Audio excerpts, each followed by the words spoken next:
just like everything else, we've learned to get back up because you don't really have a choice. This is Derry, New Hampshire's Dawn MACOMBER. She's a mother, an athlete, an Army veteran. She suffers from cauda equina syndrome, which is a fancy name for it's a spinal cord injury, very low spinal cord injury with incomplete paraplegia. There's also Captain Bobby Withers. I like to go fast. A Florida native, he prefers skeleton to bobsled. He lost the bottom half of his right leg during his second tour of Afghanistan.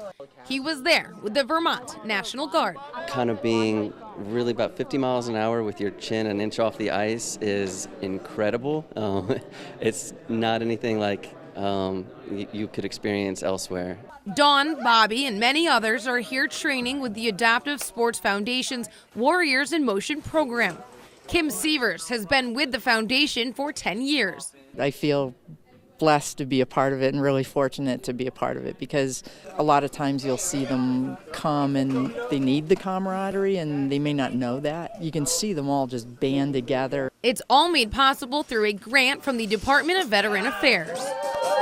Biggest thing with PTSD is isolation and withdrawal, and just to be able to get out and really feel normal around a bunch of fellow knuckleheads. There's a lot of post-traumatic growth here when you're doing stuff like this, because if it wasn't adapted, I don't think I could ever really be doing this. For us to say, okay, this is what we think this should be like, and with your disability, we may need to pad here or get your hip up or your arm down or something like that. So it's a learning experience to figure out what works, and when it does work for them and they come back up in the truck and that was the best run ever, it's a thumbs up for everybody. On this day, the Wounded Warriors welcomed me to their practice. I'd bobsled.